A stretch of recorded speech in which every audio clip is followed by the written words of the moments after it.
जय हिंद दोस्तों। 90 शब्द प्रति मिनट डिक्टेशन स्टार्ट। मंगलवार की सुबह बिहार में 31 नए मंत्रियों का शपथ ग्रहण और दोपहर तक विभागों के बंटवारे की घोषणा बताती है कि नीतीश कुमार के नेतृत्व वाली महागठबंधन सरकार ने बीते 5-6 दिनों में अपना होमवर्क पूरा कर लिया था। बीते 10 अगस्त को ही नई सरकार वजूद में आई है। यह यकीनन सराहनीय है, क्योंकि हाल के वर्षों में जैसी राजनीतिक संस्कृति हमें देखने को मिली है, उसमें किसी भी गठबंधन सरकार के मुखिया के लिए मंत्रिमंडल का गठन सबसे मुश्किल कार्य हो गया है। महाराष्ट्र की ताज़ा नज़ीर हमारे सामने है, जहां मुख्यमंत्री एकनाथ शिंदे को अपना मंत्रिमंडल बनाने में करीब 40 दिन लग गए और इसके बाद भी उनके खेमे के विधायकों का असंतोष रोज रोज सुर्खियां बटोर रहा है। जाहिर है, नीतीश कुमार एक अनुभवी राजनेता हैं और लगातार गठबंधन सरकार का नेतृत्व करते आ रहे हैं, इसलिए शायद उन्हें बहुत मशक्कत नहीं करनी पड़ी। सुखद बात यह है कि उनका मंत्रिमंडल एक समावेशी छवि पेश कर रहा है। लेकिन यहाँ से महागठबंधन सरकार की चुनौतियाँ भी शुरू हो रही हैं।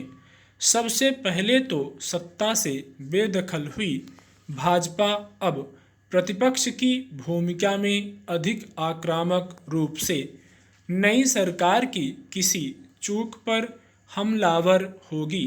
दूसरी तरफ आम लोगों की बढ़ी हुई आकांक्षाओं को जल्द से जल्द पूरा करने का दबाव भी इस सरकार पर अधिक होगा।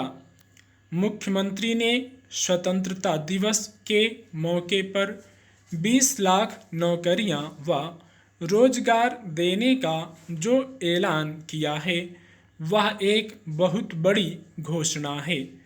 अगर इस वादे को जमीन पर उतारने में वह कामयाब हुए तो इससे न सिर्फ बिहार के नौजवानों का भला होगा, बल्कि गठबंधन बदलने के कदम के मुखर आलोचकों को भी जवाब मिल जाएगा। लेकिन यह काम इतना आसान नहीं है। अव्वल तो उनकी सरकार के पास बमुश्किल 3 साल का वक्त रह बचा है।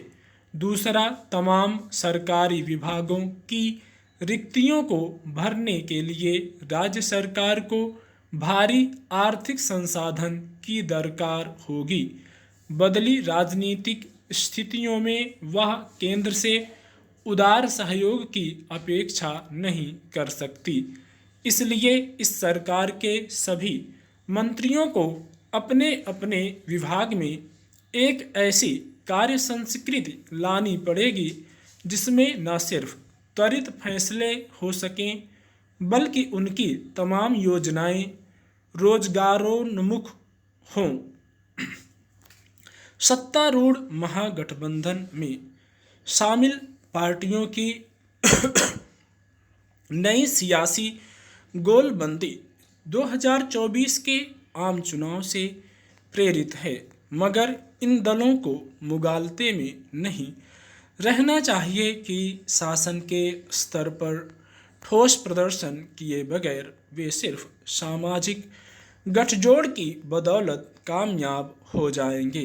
ठीक है, नए मंत्रिमंडल में अति पिछड़े वर्गों को अच्छा खासा प्रतिनिधित्व दिया गया है, लेकिन मुख्यमंत्री के पास 36 मंत्री रखने की ही संवैधानिक बाध्यता है और बिहार में राजनीतिक रूप से जागरूक ऐसी अनेक जातियां हैं जिन्हें मंत्रिमंडल में नुमाइंदगी नहीं मिली है। कोई भी सरकार सभी जातियों को मंत्री पद नहीं दे सकती। स्टॉप।